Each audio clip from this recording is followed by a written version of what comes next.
Good morning mga kapatid sa Exceed Life City Church. Welcome sa ating online Sunday service. And nag-record po ako ng video for us to see yung message ng Lord sa araw na ito. And good morning din sa mga taga Lingayen, kila Pastor Rani, kila Engineer, at sa mga kapatid natin sa Exceed Life City Church dyan sa Lingayen. Good morning. Also, good morning sa ating mga kapatid sa Exceed Life City Church dito sa may San Pedro, sa mga friend natin na nanonood sa ating FB, also sa ating channel sa Kuya Yamski. Good morning sa inyong lahat.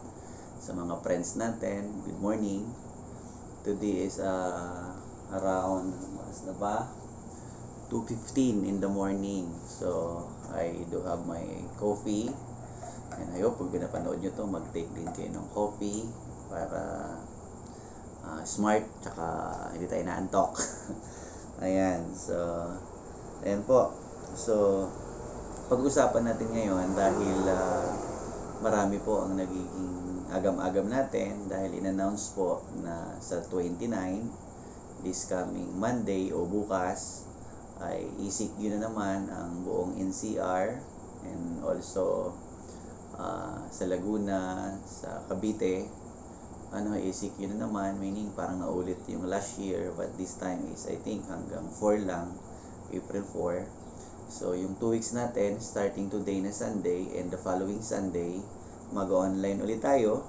And I hope na tayo po ay pagkatapos ng pandemic na ito, ay wag po tayong masanay na sa online ulit manood na lang, kundi after ng April 4, mabalik na po tayo sa Sunday sa church natin para naman po sa ating actual na worship. And dahil nga ECQ at marami po tayong naging agam-agam, ang gagawin po natin, I will give you a word of encouragement, yung courage po para harapin o natin yung ating mga pinagdadaanan na yan, yung mga problema na bunga po ng ECQ. At pag dumarating po yung time na ito, minsan hindi natin alam kung saan tayo hahanap ng strength o lakas ng loob to go on with our life sa buhay natin, lalo na kung pamilyado ka and marami kang iniisip. Minsan nga minsan pag pumapasok ka, di ba, before you out of the door, parang palabas ka pa lang, ang dami ng mga negative thoughts ang nilalagay sa iyo ng kaaway o minsan ng mga situations na nilalagay sa isip natin. Minsan sinasabi ng isip natin na you're no good, minsan sinasabi na no one cares about you, you can't do anything right, parang wala kang naman tamang magagawa. Yung mga negative thoughts, you're going to mess up everything nang gagawin mo sa araw na yan. Pangit yung background mo, parang walang magandang idudulot sa iyo yung araw mo na yan. Ang daming negative thoughts. I-ECQ na naman, sabihin ako patay. Ganyan na nga narinig ko, kasi malapit ako sa may paradaanan ng tricycle. Ang nagiging usapan nila, paano naman yung pagkain natin, paano tayo bubuhayin yung pamilya natin, yan na naman, ganoon. So ang daming mga negative thoughts. And pag dumating yung mga negative thoughts na to, saan tayo kumukuha ng lakas? Saan tayo huhugot ng lakas? Saan tayo kukuha ng strength na to go on with our life, yung courage to go on with our life?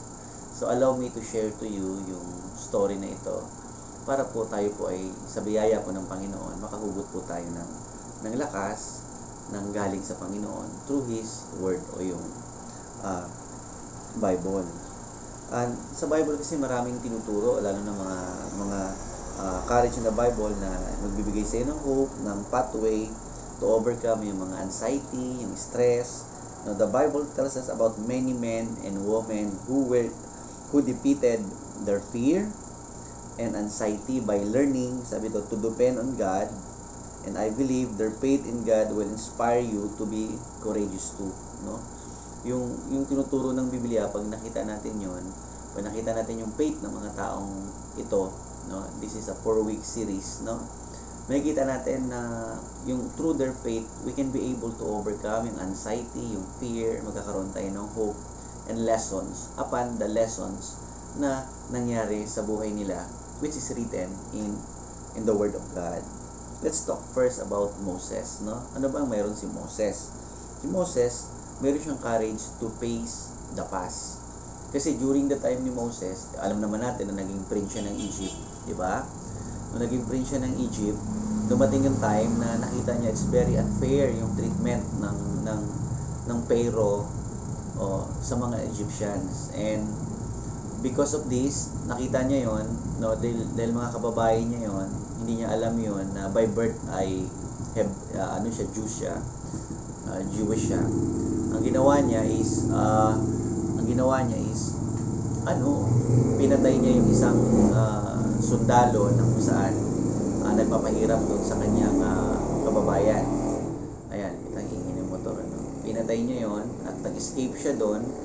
Noon, umescape siya, tumakas siya doon, and he stayed doon sa malayong lugar for 40 years, and he even forgot kung ano na yung nangyari during the time na tumakas siya roon. And nakita naman natin na grabe yung slavery na naranasan ng Israel. And one day, God talked to Moses, at ang sabi ni Moses, you need to go back doon sa iyong nakaraan to help the people. No, makikita niyo yung story na yan sa Genesis, sabi doon, but Moses said to God, who am I that I should go to Pharaoh and bring the children of Israel out of Egypt? And he said, but I will be with you, and this shall be the sign for you that I have sent you. Sabi niya, when you have brought the people out of Egypt, you shall serve God on this mountain. So grabe yung promise ng Panginoon sa kanya, no? Sigurado yan. No, kaya ang ginawa ni Moses, pumunta siya doon, and he performed a lot of miracles. Nakita yun ng Egyptians, nakita yun ng kanyang mga kababayan, at nagkaroon siya ng courage na harapin yung mga bagay na talaga namang nakita niya, hinarap niya yung mga bagay na kinatatakutan niya, and hinarap niya yon, and God used Moses, no? Na alam naman natin na nakapatay siya, alam naman natin na sabi niya bulol na siya, alam naman natin na sabi niya hindi na ako able na humarap doon. Dati nga na magaling ako, dati nga na professional ako, ngayon at ba't nababad na ako sa bundok, tupa na ang kasama ko, na narinig ko araw-araw. So hinarap niya yon, pumunta siya doon, and what? Look at this, no? Nung hinarap niya yon, God used Moses to set the people of Israelites out of Egypt.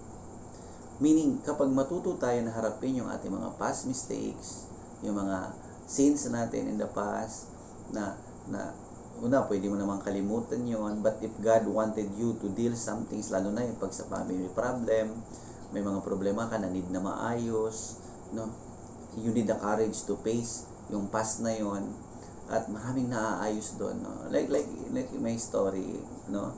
Alam niyo naman, 20 years kami hindi nagkita ng mama ko, no? Nasa Bohol siya, nandito ako din nung umuwi ako, no? Na nagkapatawaran kami, nag-usap kami.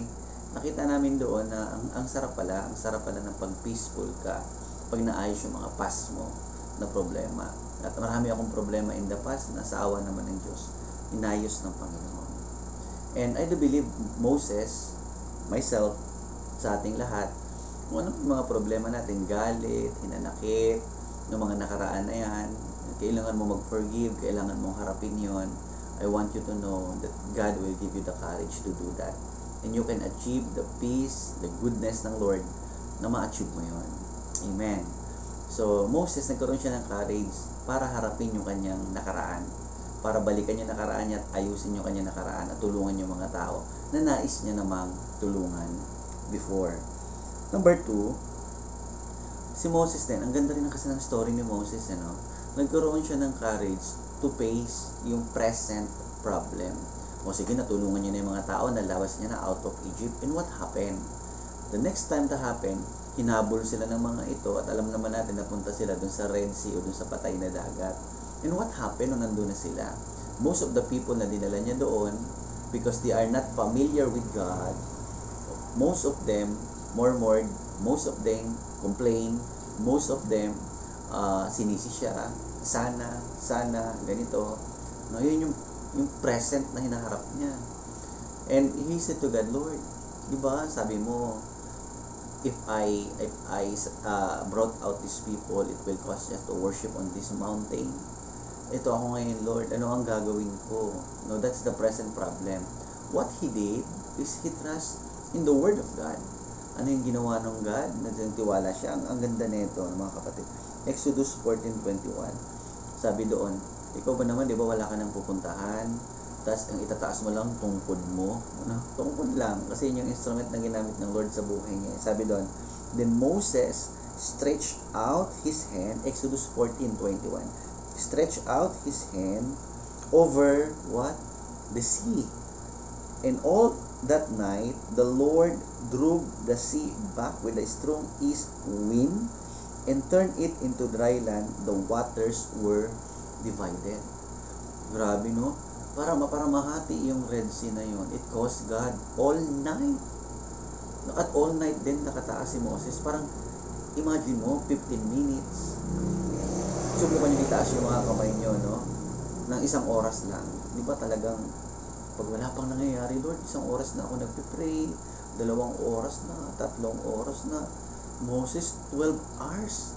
No? Itinaas niya yung kamay niya, gabi yun, malamig doon, tabi ng dagat yun, no? Andiyan yung mga kaaway sa likod. But he lift up his hands, he believed in God, and all night, no, nung nagliwanag na, nakita nila yung dadaanan nila, inayos na ng Diyos. Amen. Gaano ka na ba katagal na nananalangin na maayos yan? Itong ang dagat na gawang hatiin ng Panginoon, kapatid. No, itong ang dagat talaga namang nagawa ng paraan ng Diyos para makadaan yung kanyang mga tao na mapawi yung kanilang takot, yung kanilang pangamba, yung kanilang agam-agam. And look what God did. Every situations we have, nakikita ng Diyos yan. And see, dahil nakita ng Diyos yan, because one person believed and rely on God. Because Moses' courage, nagkaroon siya ng strength to face his present problem. God make a way. Ito sa buhay din natin, no?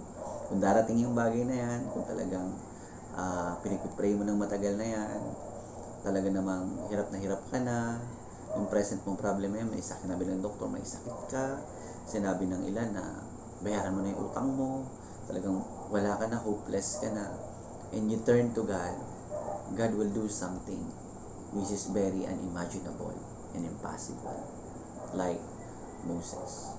Amen. Kaya number 3, gusto kong ibigay ito eh. When you have the courage to trust in God, God will provide, sabi dito, when you have the courage to trust God, He will provide, or God will provide provision of whatever needs, wants, and necessity na kailangan po natin. God wants you to trust Him to have your provision. Ang sabi niya dito, dumating na naman, nakita na nila natin natin na natin, balikan natin yung story. Nilabas sila ng Lord sa Egypt, and God performed 10 signs and wonders. And after that, yung pang 11 wonder na ginawa ng Panginoon, He divided the sea, no? Para ipakita sa kanila, 11 na yan. Pagdating dito, nakita nila yung mga bagay na yun, kumalam yung kanilang mga sikmura. Mga kapatid, nagutom sila. Kasi ang daming nawala ng trabaho. Parang ngayon, pandemic na naman.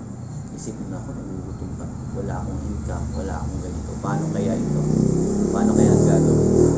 And I really love this verse, no? Galing ng Panginoon, no? Sabi ng Panginoon, Exodus 16, verse 4, sabi niya, then the Lord said to Moses, kasi narinig ng Lord yung mga complaints ng mga tao, narinig niya yung ano rin ni Moses, concern sa mga tao. I will rain down bread from heaven. Magpapaulan ako ng tinapay galing sa langit. Sabi niya, for you, para sa iyo. No? The people are to go out each day and gather enough for that day. Tuwing umaga, pupunta kayo doon, kukunin nyo lang yung sakto sa maghapon, kasi maganda yung sapat, no? Sapat para fresh every day, each day. In this way, I will test them and see whether they will follow my instructions. At alam nyo ba, nagreklamo rin itong mga to tungkol sa karne in the following verses. Nagpaulan si Lord ng umaga, nagpadala siya ng karne na galing sa Yung mga ibon, no, na matataba, pinadala niya doon para may pagkain sila, bread and meat, to see if they will really believe God's instruction. At alam naman natin na fail na naman sila for that instruction. But the love of God, but the provision of God, even people are failing, God's love and God's provision is always what? Available. So it does not talk about your mistake. It does not talk about your faith. It talks about who God is sa buhay natin, mga kapatid. Who God is sa mga kailangan natin, mga kapatid. Who God is sa mga problema natin, mga kapatid. Who God is sa nakaraan natin, mga kapatid. And ang dami ko pang gustong i-share sa inyo. Kaya lang nag-promise ako, dapat di ako lalampas ng 20 minutes. 12:35 lang ngayon. 12:40. Magto 12:40 na. No? Kailangan nating tapusin. So mga kapatid, no? Alam ko na dumarating talaga sa panahon na medyo nahihirapan tayo. Dumarating talaga sa panahon na pinaalala ng Lord yung mga past mistake natin. Hindi naman pinapaalala ni Lord. Kumbaga naalala natin yung mga mistake natin in the past. But I do believe na kayang ayusin ng Lord yon for you to have peace. And if you have a present problem, kaya ding ayusin ng Diyos yun for you to have your way, para makarelease ka sa fear, sa anxiety, sa stress, sa takot, and you have hope. God divided the sea. And even if you have needs in your life, food, meat, or money, or anything, I know that some ways, many ways ang Lord para i-provide yan. You just need to trust God, to understood that every situation is made by God for you to grow, for you to be strong, and for you to be happy. Amen? Exceed Life, good morning, at sa lahat mo na nanonood sa atin. Welcome back ulit sa channel ko, kasi nagla-live na kami, kaya hindi na ako gaano nag-upload ng video. And sana po ma-support nyo pa rin po yung channel ko, malapit na matapos yung time, no? I need 4,000 hours at nakaka 2,200 pa lang ata ako. Kung mawala man yun, it's okay. But one thing for sure, I will continue to upload videos for us to see who God is, and God really loves you, and God wants you to exceed in everything in your life. Financially, spiritually, relationship, anything. God wants you to exceed your life because God wants you to be in His church, His city church, which is Exceed Life City Church. Good morning, and God bless you, my brothers and sisters. May the grace of God, the goodness of God, and the provision of God be with us all in Jesus' name. Amen, and God bless you.